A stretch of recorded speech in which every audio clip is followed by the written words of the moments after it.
It's 2020 and it feels like the right time to reflect back on my career working in social media for the past 15 plus years. And it all started just last week when I had lunch with an old friend of mine, Jeremiah Owyang, who most of you probably know.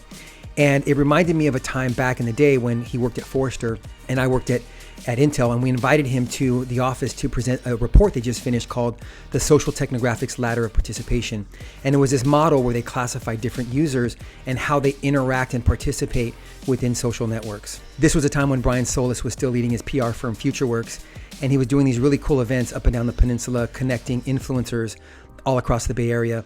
And then a couple years later, he wrote the book, Putting the Public Back in Public Relations, which is actually still a really good book and still applicable today.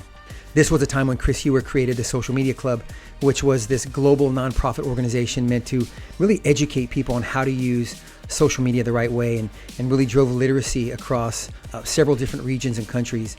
And it was interesting because everybody would confuse Chris Brogan and Chris Heuer, even though they looked nothing alike. And on the topic of Chris Brogan, he also wrote several New York Times bestsellers and books, really one of the early adopters in using social media, and then also helping educate people on how to use email and newsletters to really drive acquisitions and grow networks. This was a time when Ted Murphy launched Pay Per Post, really one of the early pioneers on sponsored content. And despite the criticism and the attacks by the media, he still pressed forward and built what today is IZEA, which is a technology platform which connects creators to brands. And by the way, his company is public, so he's been very successful over these years. This was a time when Blog World was like the premier social media event in Vegas every year, and it was just an amazing place where the who's who of social media would gather and connect. This was before selfies and live streaming, but everybody would go and connect and talk about what's working and what's not in their organizations, within their personal brands, and social media was the focal point of every conversation.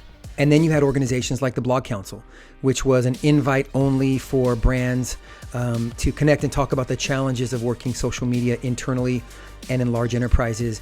I remember one of the first initiatives was being transparent, which we've come a long way since then, but they have then become socialmedia.org today. This was also a time when social media listening became a very booming and new conversation.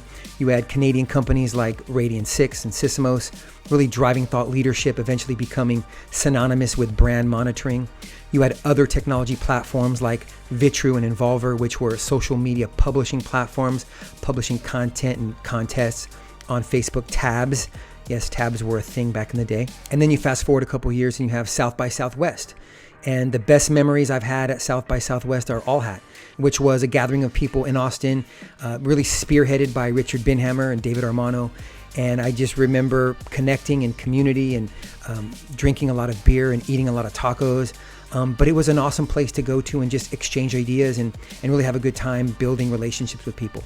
And then back here in the Bay Area, you had Silicon Valley Tweetup, which was an idea that myself, Gabriel Carrejo, and Jennifer Leggio had, and we just kind of did the same thing as All Hat, but it was more for tech marketers here in the Bay Area, and we would have monthly gatherings of people doing the same thing, communicating, drinking, conversing, and we would usually have it at Santana Row here in San Jose. We've seen the evolution of experts, from the internet marketing expert to the social media expert to the SEO expert to the Facebook marketing expert, and then the Snapchat expert, and then the TikTok expert.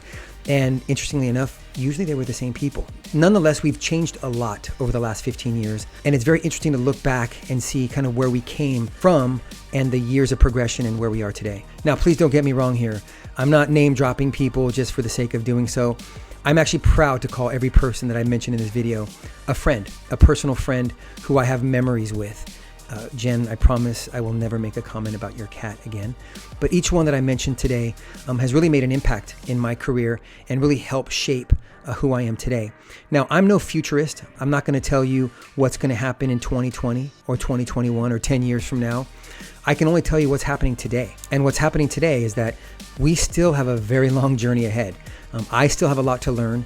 And when I scroll through my feed on LinkedIn or Twitter or Facebook or even Instagram, I'm still seeing companies doing things that they probably shouldn't be doing. They're doing very elementary, half-ass, programs and content that is probably not making an impact to their bottom line. And we still have a long way to go internally and organizationally.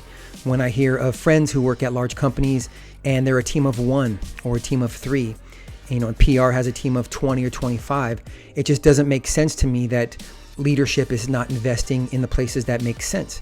And social media is a place that makes sense because you can drive traffic, you can drive leads, you can have conversations, and you can pull mass amounts of data in order to make smarter decisions.